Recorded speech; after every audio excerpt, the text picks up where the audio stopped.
salut tout le monde et nous nous retrouvons pour une nouvelle vidéo de mes 7 Marie et moi. Le parcours de Keita. Et ouais, j'ai failli dire... je sais pas du tout ce que j'allais dire mais c'est pas grave. Retour de campagne, oui du coup. ça fait une semaine et là que j'ai pas posté de vidéo. Je me préparais vu que je vais partir en vacances, du coup je me préparais, donc là je suis en train de tout faire à la... Genre je fais tout d'un coup, genre vraiment. Donc ne vous étonnez pas si... comment dire, si j'utilise des tickets de récupération, c'est simplement parce que je fais la blinde de vidéos, comme ça je pourrais vous les poster pendant ma période où je ne serai pas là. Voilà,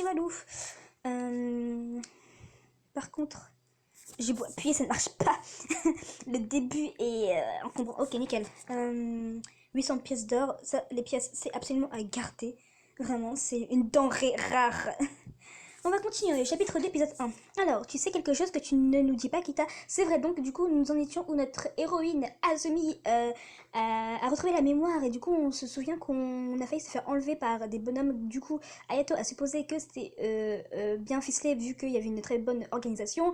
Et on s'est rendu compte que ils avaient trafiqué des trucs pour pouvoir planifier tout ça. Et du coup, Teiga a récupéré les informations sur Internet. Gaïa, lui, qu'est-ce qu'il a fait? Je sais pas ce qu'il a foutu. Donc du coup pour l'instant on ne sait toujours pas qui est à notre poursuite. Voilà. Eh bien, visiblement embarrassé par la question, Keita baissa les yeux. Non, pas encore. Ce n'est pas la peine de s'apesantir là-dessus de toute façon. Moi non plus je ne pense pas que Azumi ait offensé quelqu'un. Évidemment, qui pourrait croire qu'elle y est pour quelque chose? Ça se trouve on est une dirigeante de la mafia et tout et ils font trop confiance facilement ces gens-là. Hein. Azumi, on va retrouver tes agresseurs, ne t'inquiète pas. Ouais, c'est sûr. Les hommes qui t'entourent sont capables de soulever des montagnes. Tu peux compter sur eux. Gaïa, tu t'emballes. Mais Azumi, je te promets qu'on fera tout ce qui est en notre pouvoir. Merci beaucoup. Je leur en étais reconnaissante et pourtant un doute subsistait dans mon cœur. Mais pourquoi vous faites tout ça pour moi? Je viens de les rencontrer, on ne se connaît même pas. Parce qu'on est embarqué dans cette histoire avec toi, comme on dit. Ce qui t'est arrivé nous a tous choqués, on veut simplement t'aider comme on peut. Et moi, je suis toujours du côté des femmes. Voilà. Très, ok, mademoiselle Azumi, vous avez des maris tous très courageux, vous pouvez leur faire confiance. Dis pas vos maris, Keita, on sera bientôt ensemble. À un moment, le sourire de Keita me ramena à lui, à la... le sourire de Keita me ramena à lui nuit dernière. Peut-être qu'il m'est sauvé. Cette phrase est bizarre. Alors que j'entrais pour la première fois dans le manoir, mademoiselle Azumi, vous êtes en sécurité ici, vous pouvez souffler. Je vais vous préparer un thé bien chaud. Oui. Elle ne semble pas avoir de blessure extérieure, mais elle subit une sorte de choc post-traumatique. Elle n'arrive pas à se souvenir de ce qui vient de lui arriver. Elle tremble tellement, la pauvre chérie. Elle est encore en danger, vous croyez? Oui, qu'est-ce qu'elle va devenir? Et si ses agresseurs revenaient, on devrait l'héberger ici? Oui, c'était bien mon intention. Mais qu'est-ce qu'on va dire? Si elle ne se souvient pas de ce qui lui est arrivé, on ne peut pas la forcer à se rappeler, et on ne peut pas la retenir ici contre son plein gré. J'ai réfléchi. On ne commençait pas justement à avoir besoin de quelqu'un qui pourrait apparaître comme notre femme aux yeux du public? Attends, tu veux en faire notre femme? Ce n'est pas l'idéal, mais est-ce qu'on a le choix? Il faudrait un contrat qui l'empêche de sortir du manoir. Oh mon Dieu! Ils avaient donc besoin d'une femme pour faire taire les rumeurs de leur vie publique, mais la vraie intention derrière le contrat, c'était de me protéger. Mais je me dis, ce sont des personnalités quand même. T'as Shizuki, c'est un producteur. Célis, c'est une actrice. Les autres, ça passe encore vu qu'ils sont un peu dans l'ombre. Mais si on s'affiche publiquement avec eux, voilà quoi. C'est nous qui allons en pâtir, en subir les conséquences. Mais la vraie intention derrière le contrat, c'était de me protéger. Je crois que je peux leur faire confiance. Je me levai de ma chaise et m'inclinai bien bas devant eux, Azumi. Merci vous tous, vraiment. Je sais que je peux compter sur vous, déclarai-je pleine de gratitude avant de relever la tête, mais je fus soudain prise d'un vertige et ma vue se brouilla. Qu'est-ce qui se passe? Mademoiselle Azumi? Keita me rattrapa dans ses bras au moment où je perdais l'équilibre. Qu'est-ce que nous avons? On est faible. Tombée dans les bras de Keita, je rencontrai son regard à quelques millimètres du mien. Ouh! Oh, Keita, pardon, merci. Ce n'est rien, je suis content que vous n'ayez rien. Oui, Keita, rougis, Keita. Je sais que notre visage proche du tien te fait absolument rougir, vu que nous avons absolument un magnifique visage, une peau toute douce et tout ce qui va avec. Il était rouge jusqu'aux oreilles quand il me remit sur pied. Comme contaminé par le même virus, je rougis à mon tour. Oh là là, c'est quoi ce couple tout gêné là, tout mims? Oh. Azumi, tu ne te sens pas bien? Si, j'ai juste eu un petit vertige. Oula, je pensais pas avoir eu la main si lourde. Gaïa, qu'est-ce que tu lui as fait boire? Juste un peu de brandy pour la détendre. Tu es irrécupérable. Alors c'est l'alcool qui m'a fait perdre pied en me redressant. Azumi, on t'en a assez fait subir pour aujourd'hui. Je vais finir mon verre, mais tu peux rentrer avant moi. Keita, je te confie Azumi. Oui, c'est compris. Merci Ayato. Nous, avec Keita dans la même voiture, bon, on est qu'à l'épisode 2, donc... non, chapitre 2, donc c'est pas pour maintenant, quoi. Mademoiselle Azumi, vous pouvez marcher. Oui, ça va. Après avoir chaleureusement remercié tout le monde, je quittais le bar en compagnie de Keita. De retour au manoir, il me conduisit jusqu'à une chambre. Vous voilà chez vous, mademoiselle. Chez moi? Oui, cette chambre vous appartient maintenant, alors mettez-vous à l'aise. Mais elle est tellement belle. Je suis reconnaissante, mais j'ai l'impression d'abuser de leur générosité. Mademoiselle Azumi, quelque chose ne va pas? Non, je me rappelais juste que j'ai quelque chose à rendre très bientôt pour le travail. Est-ce que je pourrais retourner chez moi juste le temps de prendre mes affaires? Ouais, j'avoue que c'est pas brillant comme idée. Keita baissa les yeux d'un air embêté. Non, mais ne t'inquiète pas. Après tout ce que vous avez fait pour moi, c'était égoïste de ma part. Mademoiselle Azumi, tu avais raison, Keita, tout le monde est adorable. J'aimerais pouvoir les remercier, et toi aussi, Keita. Avec un doux sourire, Keita sortit de sa poche un petit porte-carte. Il en sortit une carte de visite minimaliste, ornée seulement de son nom et numéro de téléphone, et me la tendit. Si vous avez besoin de moi, si vous avez besoin de quoi que ce soit, appelez ce numéro et j'accourrai. Reposez-vous bien surtout. Oui, merci, bonne nuit, Keita. Après s'être incliné, Keita sortit à petits pas de la chambre. Il y a même une salle de bain. C'est plus grand que toutes les pièces de mon appartement réunies. Ils sont trop bons avec moi, il faut que j'arrête de faire ma princesse. Je secouai la tête pour chasser le travail de mes pensées. La fatigue de ma longue journée s'abattit d'un coup sur moi et je dormis à point fermé cette nuit-là. Réveillée par la chaleur du soleil matinal, j'ouvris lentement les yeux. Qu'est-ce que mon cœur est si lourd? Surprise, je tournai la tête. Qui est là? Qu'est-ce qu'il fout là? Oh, mais c'est qui absolument partout? Il est dangereux. Franchement, quand je vous dis qu'il est dangereux, il est dangereux. Le bras passait autour de mes épaules, quelqu'un dormait à côté de moi. Oh, Azumi, bonjour. Au secours.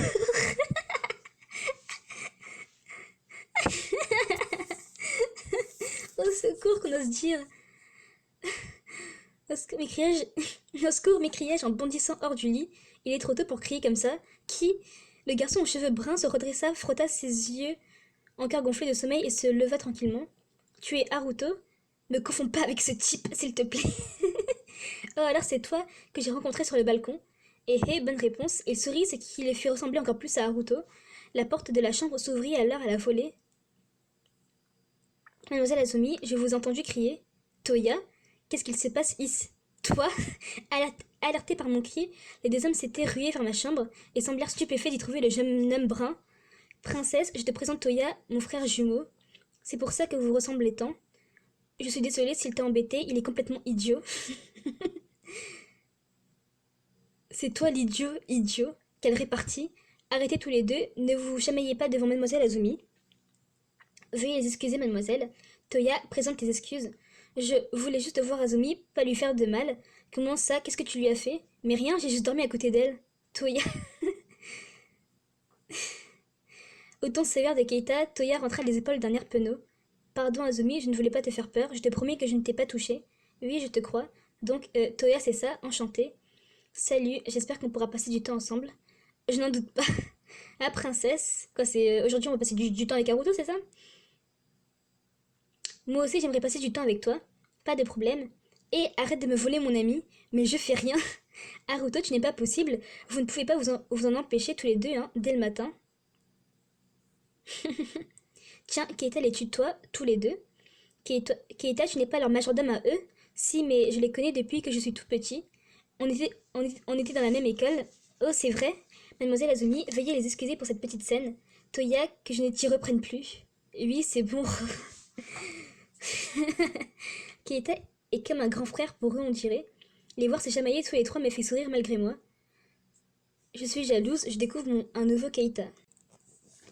Je découvre un nouveau Keita, je ne te connaissais pas comme ça. Pardon, j'ai tendance à me relâcher avec ces deux-là. J'ai un peu honte de moi. Marmonna-t-il tout en rougissant. Mais non, au contraire, ça fait plaisir de voir que vous entendez bien. J'aimerais bien qu'il soit si détendu avec moi aussi. Allez, Asumi, nous aussi on aimerait bien qu'il soit plus détendu. On dirait que la serrure de votre chambre est cassée. Je suis désolée, j'aurais dû le remarquer. Non, non, je ne m'en suis pas rendu compte non plus. C'est un modèle un peu ancien. Je vais faire venir quelqu'un tout de suite. Merci beaucoup. Bon, Haruto, tu ne t'habites pas dans la chambre de Azumi d'ici là. Attends, c'est toi qui me dis ça. Pas un pour attraper l'autre. Toya, tu vas prendre ton petit déjeuner. Non, j'irai pas. Mais allez, c'est mieux si on mange tous ensemble, non? Non, à plus tard, Azumi. Me salua-t-il avant de s'enfuir dans le couloir. Il s'enfuit. Et le voilà reparti. Toya n'habite pas ici? Demandai-je à Haruto tandis que nous descendions vers le salon. Il a son petit studio dans un coin du jardin. Il a toujours été un peu fragile.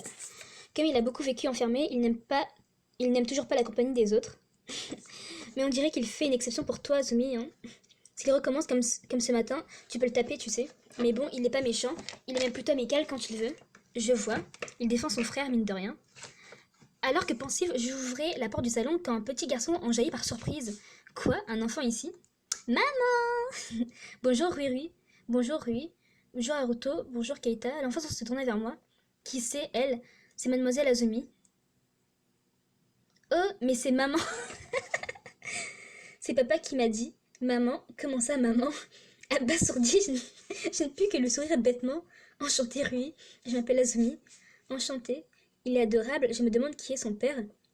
Rui, ton père, c'est... Rui est le fils de Soso. Soso? Soichiro. Qu'est-ce que c'est que ce boucan de bon matin? Une voix glaciale nous apostropha dans mon dos. Tu es encore là?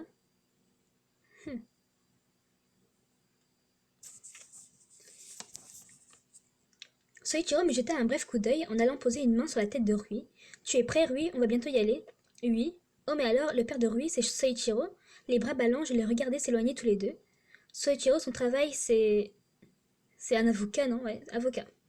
Entre autres, oui. Ah bon? Et Haruto? Soichiro est un très bon avocat et un excellent père, n'est-ce pas? En tout cas, il en a l'air. Il ne parle pas beaucoup, ça le rend un peu friand, mais son regard était très doux quand il s'adressait à Rui. Good morning, Azumi chérie. Bonjour. Azumi, tu as bien dormi? Oui, merci beaucoup. Tiens, en fait, j'ai entendu crier ce matin, tout va bien? Oh, c'est juste, j'ai pris place à table avec tout le monde dans le salon. Ça faisait longtemps que je n'avais pas mangé avec tant de monde en même temps. Shizuki, tu es réalisateur, c'est ça? Oui, je suis en train de travailler sur un nouveau film, justement. On dirait pas comme ça, mais les gens disent que Shizuki a beaucoup de talent. Comment ça, on ne dirait pas? Je suis désolée, je crois que je n'ai vu aucun de tes films. Ne t'en fais pas, je te passerai un DVD. Oui, s'il te plaît. Ah, tiens, bonjour Ayato, déclara soudain Taiga en regardant vers la porte. Voici le grand. Depuis le seuil, Ayato balaya la pièce du regard jusqu'à s'arrêter sur moi. Bonjour Ayato. Azumi, je pars en voyage d'affaires à Hong Kong. Je t'emmène à Hong Kong. Ayato laisse Azumi respirer un peu. Elle n'a même pas fini son petit déjeuner. Il y aura de quoi manger dans l'avion. Azumi, on a promis de te protéger, mais on a aussi besoin que tu nous aides ponctuellement. Alors c'est moi que j'aimerais qu'elle accompagne aujourd'hui. Hein, mais c'est moi qui avais prévu de passer du temps avec la princesse aujourd'hui. Sauf que j'ai besoin de son avis sur mon film au plus vite. Ne vous emballez pas, j'ai déjà décidé de l'emmener faire du shopping. J'aimerais... Tout le monde veut passer une journée avec moi, quoi. Enfin, avec Azumi. Bah, avec moi, voilà, vu que je suis Azumi derrière, quand même. J'aimerais sincèrement pouvoir tous les remercier de ce qu'ils font pour moi, mais là, un silence épais tomba dans la pièce où tous se regardaient en chien de faïence. Excusez-moi, ça vous embête si c'est moi qui accompagne Azumi aujourd'hui? Oh, Keita, si, mais vas-y, Keita. Bon, terminé pour cet épisode-là. Évidemment, là, je vais couper pour absolument reprendre. Mais du coup, la vidéo va se terminer ici. Donc, il n'y a encore rien de bien croustillant. Hein, c'est vraiment les débuts de l'Otome Game, quoi. Donc, on verra plus tard, vers peut-être le chapitre 4-5, où ça commencera à devenir intéressant. Sur ce, moi, je vous dis à la prochaine pour une prochaine vidéo. Tchuss les gens!